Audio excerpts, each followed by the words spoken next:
Yo, what's up guys? Max here. Now, I know all you guys are waiting for this baseball season to come, as well as other sports. We've all been cooped up in quarantine, but I thought it'd be kind of cool to go over the Rays starting lineup and to see how progressive they can be throughout this season, because a lot of analysis and a lot of people are saying that this team could really go the distance, and being that it's a 60-game season, that it could really be in our advantage. But yeah, let's go over our starting lineup, guys, and see how we hold up. So first off, I have my laptop here, which is really going to help me with the notes. As you guys know, obviously baseball is just filled with numbers and stats, so let's kind of get really in detail on this. So we're going to start off with Austin Meadows, guys. Austin Meadows is a great player for us. He's been playing right field. He's a 5-tool player. He's easily probably our best player on the team, at least offensive wise. The guy's a stud. He had 33 home runs, tremendous amount of RBIs, 154 hits, 29 doubles, 7 triples, 89 exact RBIs, 54 base on balls, only 130 strikeouts. But the guys, I know that's pretty high actually. However, he did have a ton of at-bats. He had over 500. He had 530, guys. So, you know, he struck about a fifth at a time, which is something we're trying to get to, like maybe 1/8 or 1/9. But that's easily his biggest thing. He just swings at too many pitches he shouldn't. He's a young player. He's gonna do really good for us. He's a stud. All right, guys, so number 2, which is probably gonna be our leadoff hitter, is Brandon Lau. Now, Brandon Lau only had around 300 at-bats. Now, I know that's a lot, but for Brandon Lau to be our starting second baseman, he was injured a lot. We like him to get around the 500 AB mark. However, he did have around 80 hits, 17 doubles. He had 17 home runs, which isn't bad, but like I said, guys, just very injured. Hard to get him in the lineup when he wasn't fully healthy, especially when we have Joey Wendell playing really well. But I think Brandon Lau's gonna really step up as the star second baseman of this team, and he's really gonna progress, guys. Now, guys, big G-Man Choi over at first base. Now, I was skeptic when we got G-Man Choi, but his defense is phenomenal. He had around 410 at-bats. Anytime we had a righty, G-Man Choi was in the starting lineup. Normally, if we had a lefty, we'd put somebody else in. But G-Man Choi did a really good job for us. I really liked how many hits he got. He got 107 hits, guys, and 410 at-bats. That is not bad at all. 20 doubles, 2 triples for G-Man, not bad. 19 home runs. G-Man Choi is pretty underrated, guys. He has a really good on base too. G-Man Choi had around 363 on base percentage, which really isn't bad, and 260 average. I really like G-Man Choi, guys. He's gonna be a great first baseman for us. Definitely gonna start on day 1. Yandy Diaz, guys, probably gonna be our third batter. Really awesome player as well. Had around 300 at bats, 82 hits. He was unfortunately out sometime due to injury. He had that really big hand issue. However, I don't think injury is in his name, guys.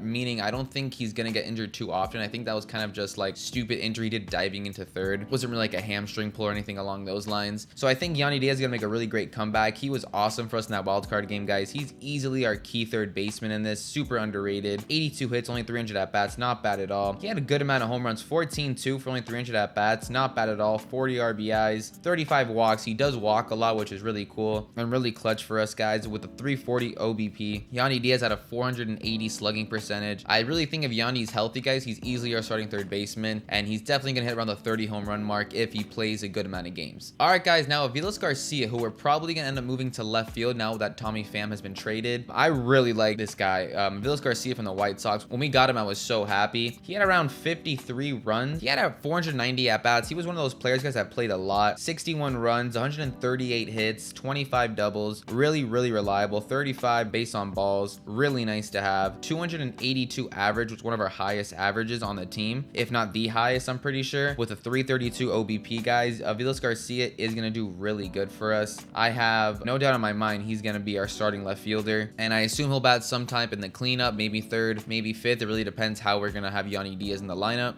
Aviles Garcia is gonna stand out for us so much, guys. He's gonna be a great player. All right, guys, now to get on to Willy Adames, probably the most athletic shortstop in the league, easily the best arm that we have at shortstop. Crazy good relay. If you guys haven't saw that play from Kevin Kiermaier to Willy Adames, his Zanino, or was it Travis d'Arnaud? But it was a phenomenal relay, probably the best center field shortstop relay in the entire season. But Willy Adames, guys, just needs to pick up the bat a little, kind of keep that average steady. Needs to be more consistent with seeing the sliders, because he tends to swing a lot and miss a lot of those. But he had 20 home runs for us, guys. He's gonna be a great 7th, 8th batter. Definitely a guy that could really rely on to get a nice home run for us when we need him to. He'll probably hit around 25, 30 home runs, guys. He had 20 for us last season. He did have a lot of ABs. He batted 530 times, so I would like to have at least around 30 home runs, especially for a guy guy who doesn't really hit for average too much. Had 254 average, but guys, I really think he's going to do good for us, especially defensive-wise. That's not really a concern, but he's going to be a great 6th, 7th, 8th batter for us. Now, guys, the glasses boy, Eric Sogard. I really like me some Eric Sogard, guys. He's really going to compete for that second base spot with Brandon Lau, or if Brandon Lau gets injured. I really think that Eric Sogard could easily take the spot of anywhere in the mid infield, hell, even third. So I think he's a really great player to have. He didn't play too much for us last year. We got him late in the season. Great lefty. He's going to have a good on base percentage for us for sure. Not a guy with too much pop, obviously. However, he's going to do a really good job holding himself over in the infield. All right, guys, the heart and soul of this Tampa Bay Rays team, Kevin Kiermaier. Now, Kevin gets a lot of hate, guys, for the bat because we all know that his glove is phenomenal. He's obviously a Gold Glove in and out every year. Really good arm too. Probably the best arm in the whole MLB right now. However, guys, that bat needs to get going. As a diehard Rays fan, that's something that even I'm saying. You know, he's been dipping in the injuries a lot, so I understand how it's hard to get ABs and hard to get that average up, especially when in a game of baseball, when you're injured, your average can go down so much so fast. However, if he kind of keeps up with that good OBP, which is around 278, which isn't really bad for a guy who's known defensively. That being said, though, guys, it is time for him. You know, he still had 450 at bats. I would like something at least, you know, somewhere in the 250 range for batting at least. But yeah, 228, guys, is not really going to cut it. He definitely needs to step that up, which I know he will if he just stays healthy. But then, guys, staying healthy is the name of the game. This is a player who I really don't like on this team. Nothing against the player personally, obviously. I just don't like him on this team. I don't think he's a good fit. I would definitely trade him and see if he can get something else. But he's obviously a very cheap player since his time in Washington. Since the time in the Giants are done. Talking about Matt Duffy, guys. He's just a guy who's really frustrating because we put him in a lot and he just doesn't succeed on this team. The numbers kind of speak for themselves. He only had 147 at bats. He hit around 250, had around 37 hits, which isn't really terrible, guys. But like I said, it's really hard to find a spot for him on the field. Not saying he's a terrible player by any means. Like I said, I just don't think we need him on this team. I would rather get something in return for him, maybe some money. Obviously, the Rays being not the richest organization in the world. But hopefully Matt Duffy can maybe do his thing. Who knows? All right, guys, big Joey Wendell. I'm a big Joey Wendell fan, guys. He's definitely going to compete for that spot at second base. I don't think they're going to have Joey Wendell play too much DH just because of how good defensively he is too. And the Rays have just done a great job of getting defensive second basemen with great pop on the bat with Logan Forsythe before him. Obviously, we have Brandon Lau now. I really think that Joey Wendell's going to get a lot of playing time. The guy had 238 at bats only. However, he got on base around 300. Average isn't the best at 231. However, Joey Wendell's one of those guys where he's very reliable. He could be on the bench and get a great hit for you. Big Joey Wendell fan, guys. Let's just see if that average can go up and maybe his home runs can go up. Even his RBIs could go up. But like I said, he was injured a lot. We didn't use him too much and he only had around 230 at bats. So we'll see how he does